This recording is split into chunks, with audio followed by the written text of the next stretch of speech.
जी अस्सलाम वालेकुम वरहमतुल्लाहि वबरकातुहू। आज हमारे साथ जर्मनी से होंगे अली भाई और इसी तरह अफगानिस्तान से हमारे साथ खान साहब हैं। उनसे पूछते हैं दोनों से कि अफगानिस्तान ने कैसे अमेरिका को शिकस्त दी।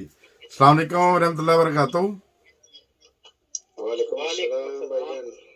ये दोनों दोस्त मेरे साथ मौजूद हैं अभी लाइन पे, और आज इनसे इस बात के बारे में पूछा जाएगा कि अफगानिस्तान ने किस तरह अमेरिका को शिकस्त दी। हाँ जी अली भाई, आपका क्या मौक़िफ़ है इसके बारे में कि वो कैसे शिकस्त दी?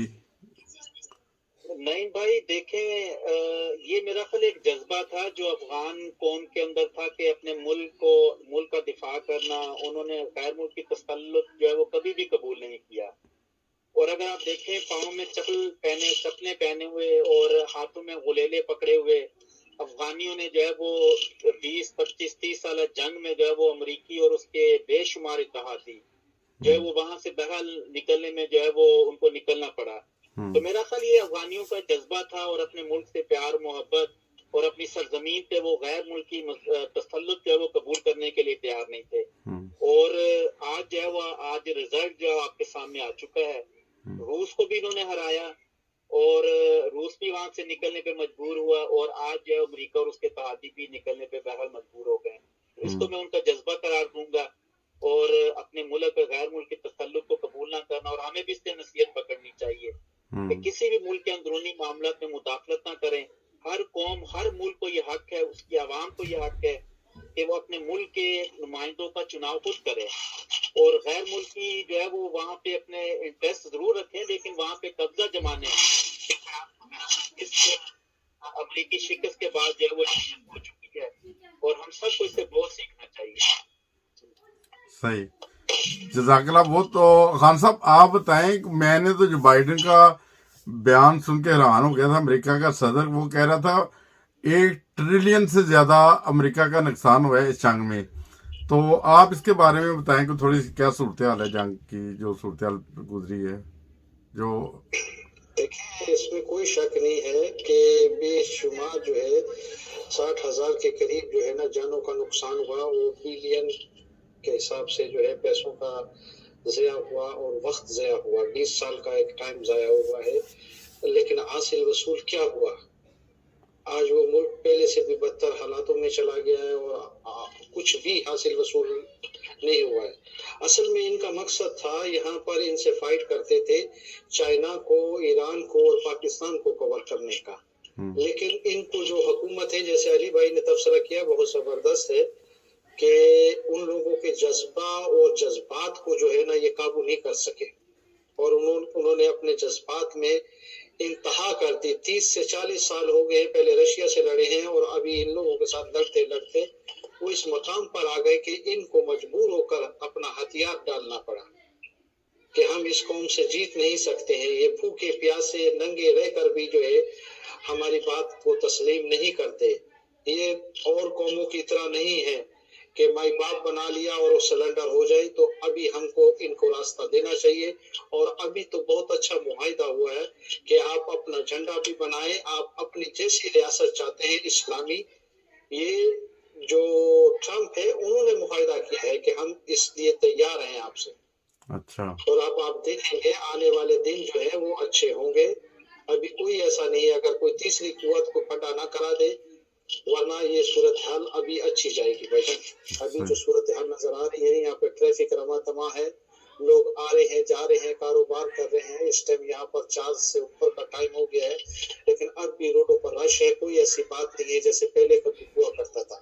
अभी बहुत अच्छा है यहाँ पर। अगर आप लाइव खोलते तो मैं आपको यहाँ पर दिखा सकता हूँ। इस टाइम बहुत अच्छा समय है। ये जरूर है कि लोग पहले की तरह नहीं है, कम है, लेकिन ऐसा नहीं है कि लोग यहाँ पर खौफ सदा है। अब बहुत अच्छी सूरत हाल है। शुक्रिया भाईजान। सही। और अली जी इजाफा करूंगा, बहुत अच्छी बात की खान भाई ने।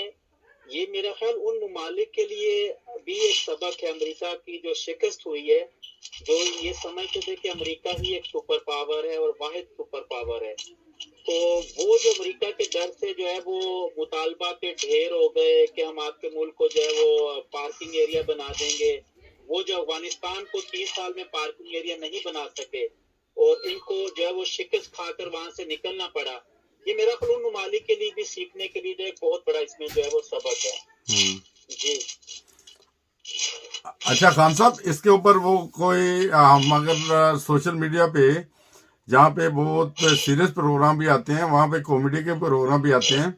سہیل احمد کا میں پروگرام دیکھ رہا تھا تو وہ کہتا تھا کہ وہ جب وہ امریکن جو بم پھینکتا ہے ہمارے پہاڑی پر، اس کا بجری بن جاتا ہے، ہم جا کے بجری بیچ آتا ہے. کیا واقعی بڑے باہمت لوگ ہیں یار، اتنا جدید ترین اسلحہ ایک طرف اور دوسری طرف 20 سال مقابلہ کرنا. آپ اس کے بارے میں کوئی تھوڑے افغانی کے بارے میں بتائیں کہ وہ ان کے پاس کون سا جدید ترین اسلحہ ہوگا، یا ہمت ہی تھی، حوصلہ تھا جس کے ساتھ انہوں نے جنگ لڑی. دیکھیں، جس نے بھی 20 سال مقابلہ کیا نا بھائی جان، وہ ہمیشہ کامیاب ہوا ہے. آپ اپنے پاکستان کے وزیر اعظم کو دیکھ لو، اس نے 20 سال جو جد و جہد کیا، وہ وزیر اعظم ہے اس ملک کا. ٹھیک ہے نا. اسی طرح ہمارے ملک کے لوگوں نے بہت بہت محنت کیا ہے، بہت جد و جہد کیے ہے، تو ابھی جو ہے اس کا ثمر کا پھل مل رہا ہے. جہاں تک وہ بجری کا بات کیا ہے، وہ کامیڈی ہے، وہ تو چلتا ہے، لیکن یہ ہے کہ نقصان بہت ہوا ہے بھائی. اچھا، نقصان کابل بہت کے ہوا. علاوہ ہمارا جو بے شمار شہر ہے جو ابھی تک آباد نہیں ہوا. ہم فرقوں میں بٹے ہوئے ہیں، مذہب میں بٹے ہوئے ہیں، قومیت میں بٹے ہوئے ہیں، لیکن اب جو ہے تعمیر نو کا کام ہونا چاہیے. اور ابھی نظر آتا ہے، کیونکہ امریکہ صاحب بہادر نے ہم کو کہا ہے کہ ہم آپ کو پیسہ دے گی تو آپ کچھ کرے گی، وہ دے گی تو ہم کچھ بنائیں گے. بھائی سیدھا سا بات آپ کو بتاتے ہیں، ہم کچھ کریں گے. اچھا، جیسے مجھے یہ صرف بتا دیں کہ جیسے ہزارہ والے وہ پہلے ظلم کی چکی میں بسترے ہیں، کیا آئندہ انہیں ادھر مذہبی آزادی حاصل ہو جائے گی؟ دیکھیں، ایک مذہبی حوالے سے جو ہے تو نہیں کہہ سکتے. یہ ہمارے ایشیا کے اندر بہت زیادہ بیماری ہے کہ جو ہم مذہبی لوگ ہوتے ہیں نا، ہم دوسرے کو بھی چاہتے ہیں کہ اس کو بھی اسی طرح بنا لیں. مذہبی جو ہے نا، ہم کو آزادی نہیں ہے ان ملکوں میں. افغانستان ہے، انڈیا ہے، پاکستان ہے، اور یہ سری لنکا، بنگلہ دیش وغیرہ ہے، یہاں مذہبی آزادی نہیں ہے. جو بس پرسر اقتدار ہے وہ کہتا ہے کہ میں جو ہے وہ آپ کا پنجابی کا ایک مثال ہے نا، جیڑا کٹھو وہی لال ہے. اچھا، تو بس ایسے ہی سمجھو بھائی. ہاں، لیکن میں آپ سے ابھی زیادہ گفتگو نہیں کرے گا. ادھر جو ہے نیٹو کی گاڑی بار بار چکر لگاتا ہے 3-4 دفعہ. اچھا، تو جو ہے میرے کو لگتا ہے اٹھنا پڑے گا جگہ بدلی کا. تو اگلا انٹرویو کرے گا تو میں انشاءاللہ آپ کو تسلی سے دے گا، کیونکہ ابھی ہم باہر چائے پیتا تھا. اچھا. ابھی 3-4 دفعہ گاڑی آیا ہے اور آگے سامنے بریک مارا ہے. تو ایسا نہ ہو پھر آ کر ہم سے سوال جواب کرے تو اچھا نہیں ہوئے گا. وہ شاید ڈرائیور ڈھونڈ رہا ہو کہ خان صاحب اچھا ڈرائیور ایسے لے جائیں. چلیں یار، یہ تو معلوم نہیں ہے، اگر ہم اٹھ گیا تو پھر کام خراب ہو جائے گی نا. اچھا، ہمارا بھی چھوٹا سا بچہ ہے، ہم اس کو سلا کے آیا ہے. اچھا، معاملہ بہت گڑبڑ ہے. جزاک اللہ. تو علی بھائی، آپ کچھ کہنا چاہتے ہیں مزید؟ جزاک اللہ خان صاحب، بہت شکریہ. جی نہیں بھائی، پھر انشاءاللہ نیکسٹ ٹائم ہوگی. اب میرا خیال اس پہ پھر ڈیٹیل سے بات گفتگو. صحیح، شکریہ جزاک اللہ دونوں مہمانوں کا کہ آپ نے قیمتی وقت دیا. تو تمام ناظرین کا بھی شکریہ جو ہمارا پروگرام دیکھیں گے. امید ہے انہیں پسند آئے گا. السلام علیکم ورحمۃ اللہ وبرکاتہ.